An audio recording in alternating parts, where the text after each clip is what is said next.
So it's safe to say that Kendrick won his battle with Drake, but he might have just taken his first L. He was basically exposed for allegedly buying streams for his hit record Not Like Us, where he's had the world chanting that Drake is a certified PDF file. Now, there's a chance that this is not true, which I'll explain in this video, but if it is true, considering the fact that Drake accused Kendrick in the past of buying bots and comments and streams, and considering the fact that one of the many reasons why Kendrick won this battle is because his song Not Like Us was the #1 song in the country. If it is in fact true that Kendrick bought all the streams that made this song such a success, it definitely takes away from some of the impact and magnitude of the victory that we thought Kendrick took. So basically, Akademiks had a guest on his stream by the name of Epic. This was an anonymous kid. He wouldn't reveal his real identity, but basically he's in the business of giving artists fake streams. Streamers as well. What this is meant to do is basically boost the sales or views of their albums, singles, or in a streamer's case, basically their live streams. So this kid, Epic, he claims that Spotify is actually involved in artists faking streams, where either they let it happen or they have deals with labels.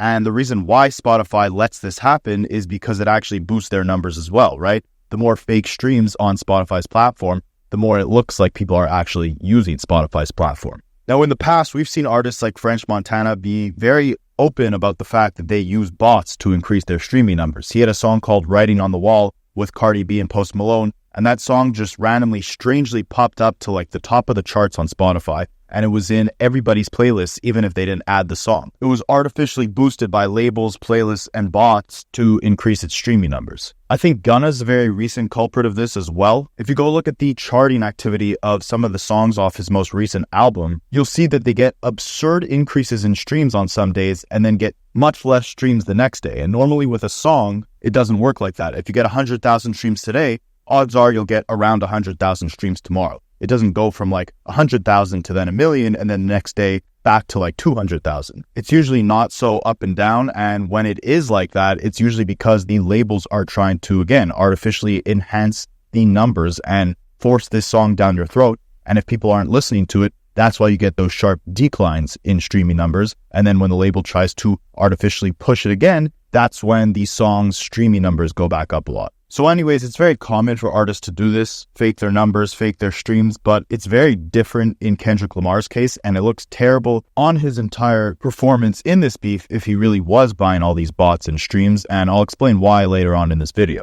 But essentially, this guy who was on Akademiks stream, he was explaining that nowadays, it's very inexpensive and easy to fake streams. You can basically program and emulate a mobile device on a computer, download Spotify on that emulated mobile device, and then just continuously stream a song all day, and the numbers then get artificially boosted because the song is playing, it's just not actually being listened to by anyone. It's a computer system that's basically playing the song over and over again with the sole purpose of increasing the number of streams that the song has. So yeah, this guy on Akademiks stream, he's basically saying this is his whole business, right? He knows how to program and emulate mobile devices on his computer, where basically you're tricking the system into thinking you're on a real phone. From there, you buy Spotify premium gift cards, you set up a Spotify premium account, and you just start streaming songs nonstop.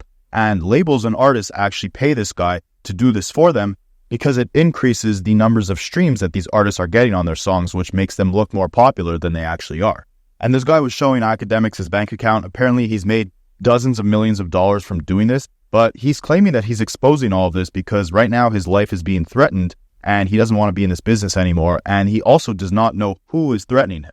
But he has an idea of who he thinks could possibly be threatening him. And that's the reason why he's on Akademiks stream. It's to specifically expose the fact that he was hired by Kendrick's team to basically program a bunch of fake mobile phones to stream Kendrick's song Not Like Us 30 million times. Now, if you guys didn't already know, again, the song is the #1 song in the country. It's been streamed over 300 million times on Spotify. And Kendrick fans were celebrating, and really this is why some people thought he won the beef, is because he beat Drake at his own game. Drake is the numbers guy, but when him and Kendrick both released diss songs, Kendrick's diss songs blew Drake out of the water in terms of numbers of streams. Then we heard Drake accusing Kendrick and his team of buying bots and fake comments and dislikes on Drake videos and fake streams on his songs. But Kendrick also accused Drake of doing the same thing by saying that he's playing nerdy with Zach Bia and Twitter bots. Basically saying that Drake bought Twitter bots to comment negative things about Kendrick on Twitter. But aside from Drake accusing Kendrick of buying streams, there's also been a lot of talk online about how suspicious it is how much Kendrick's song Not Like Us is recommended in random Spotify playlists and how hard they're pushing it. Now, it's normal for a streaming platform to push very popular songs, but people were saying that this song was getting recommended in playlists in completely separate genres. Like, jazz music playlists had Not Like Us in that playlist, which would make no sense, right? That just seems like the label or streaming companies are forcing this song down people's throats. So yeah, the song has already been suspiciously pushed very hard in random playlists, and it actually broke Drake's record for the most streamed song in one day on Spotify. The numbers did seem very inflated, but the beef was also blowing up the song and making it rise to insane levels of popularity. So before this guy came out and said that Kendrick's team bought fake streams, it was very easy to chuck these rumors as just being rumors because of how big the hype of the beef already was and because of how good of a song Not Like Us already was. But anyways, this guy Epic came out on Akademiks stream and he's exposing Kendrick because apparently he was promised not only a certain amount of cash, but also a percentage of the profits of the Not Like Us song in exchange for 30 million fake streams. So the deal was for 30 million fake streams, this guy Epic would get $5,000 and a percentage of the Not Like Us record after it was released. He claims that some of the streams of the song definitely are real. However, in order to make sure that Kendrick won the numbers side of this battle, his team wanted to be 100% ensured that they would be getting way more streams than Drake would. So they wanted to come prepared, and before the song even dropped, they pre-planned to buy fake streams so that the numbers just seemed astronomically high from the get-go. That could explain why the song was breaking all those streaming records right when it first got released. It got like 13 million streams in a single day for like 4 days in a row. It was insane. At the same time, Drake's diss songs were getting millions and millions of dislikes on his YouTube videos, which is very uncommon. Typically, even in quite hated videos, the ratio of likes to dislikes is not as high as it was on these Drake videos. So that's why Drake was kind of coming out and accusing Kendrick's team of just buying a bunch of bots to increase his numbers and then add a bunch of dislikes to all of Drake's content. So Kendrick's team allegedly gave this guy $2,500 initially and told him that when everyone else was paid out from the song, that's when he would get the rest of his money and his percentage. And he says that's quite normal. You know, usually an artist would want to pay you initially just a certain part in advance, and then once the fake streams actually hit and they see that it's legit, then they would pay you the rest of the money that they owe you. And he actually sent Akademiks a screenshot of his bank account where it shows that he received a payment for the song on the 6th of May. And the song had dropped on May the 5th. So the dates do line up. And eventually Akademiks pressures him to admit that on the invoice of $2,500 was the name of Anthony Saleh, which, if you guys don't know, is actually Kendrick Lamar's manager. Basically proving that Anthony Saleh, Kendrick Lamar's manager, paid this guy $2,500 to give Kendrick 30 million streams on his song Not Like Us. The screenshots are there. It does say Anthony Saleh LLC. And this guy, the fake streamer, claims that basically a third party middleman the deal and introduced him to Kendrick Lamar's manager, Anthony. Basically, this third party marketer reached out to this fake streaming guy and said, hey, we need 30 million streams for this song that's about to release.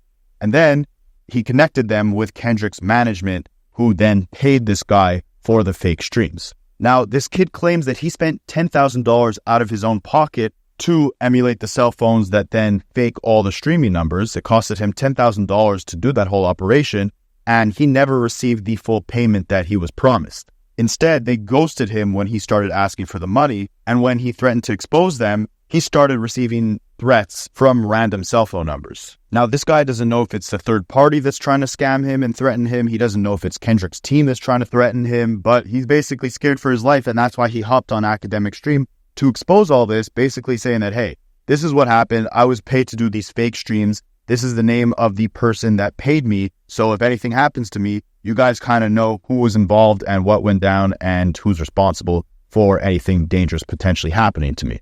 He also sent a screenshot to Akademiks of a random phone number that texted him saying, we know where you live, you can't hide forever.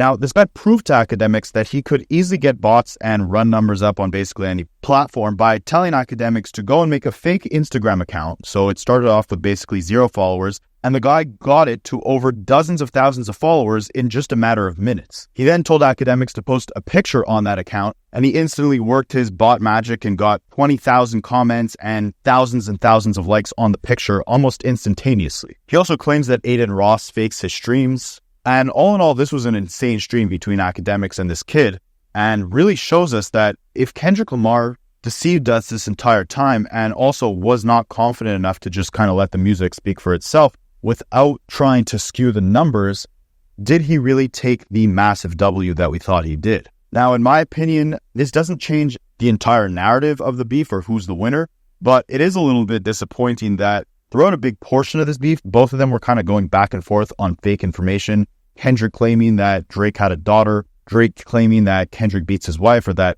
his wife had a kid with his manager, Dave Free. Like, the whole time we were kind of going back and forth trying to peel back these rumors and see if there was any validity to them. And that was really the lowest point of the beef, when the focus shifted from the bars and the music and the disses to, who had the biggest TMZ-style gossip headline about the other person. So if you couple that on top of the fact that Kendrick Lamar really maybe was faking the numbers of this song, considering the fact that one of his biggest flexes in the entire beef is that he was destroying Drake on the number side of things, it's kind of disappointing to know that he was trying to artificially, fake a lot of that. But there's only so much of it you could fake, man. I mean, you can't go outside anywhere without hearing this track. It's obviously an insane record. In my opinion, Song of the Summer, an absolute banger that's going to live on as one of the most legendary diss tracks of all time. So maybe it didn't legitimately break any sort of streaming or charting record. It's a legendary song nonetheless, and Kendrick is about to do his first performance after this entire battle, which is going to make this moment even more legendary. And who knows, maybe this entire stream between Akademiks and this kid who buys a bunch of bots and fake streams, maybe this was all planned by Drake in order to try to stomp on Kendrick's massive moment that he's about to have with this show that he's about to do.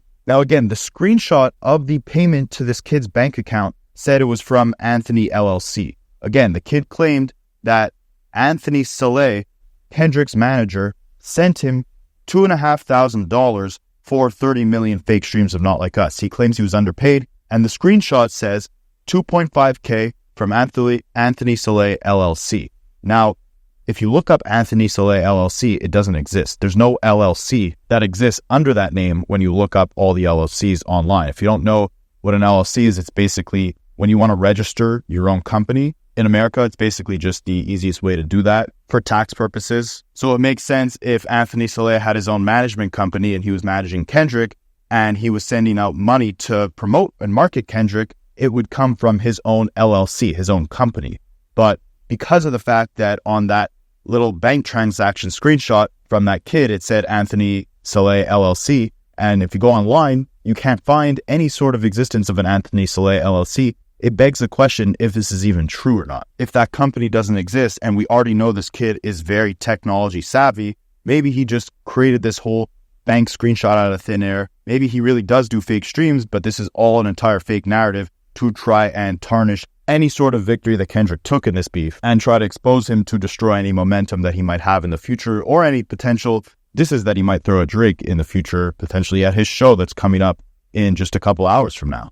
But what do you guys think? Is this the last that we'll be hearing about this entire beef, or will new stories keep popping up of people trying to jump in and pretend like they had some sort of involvement in this thing where one party was trying to make the other party look bad, right? We remember that anonymous Twitter account that came out and said that he had all of the items that were in Meet the Grams album artwork. And now we have this anonymous guy who buys fake streams claiming that Kendrick was trying to buy fake streams. What's going to be the next story, right? And do we even care? Does it really matter as long as we're getting good music from these guys? And do you think Kendrick is going to reignite this beef in any capacity at his next show? Is he going to perform Not Like Us? Does it matter if any sort of streaming record or any streams in general of Not Like Us were fake or real? Do numbers play any sort of role in deciding who's the winner of a rap beef? And did Kendrick Lamar really win? Or did this entire fiasco with Akademiks on his stream prove that all this entire victory was fabricated? Let me know and I'll catch you guys in the next one.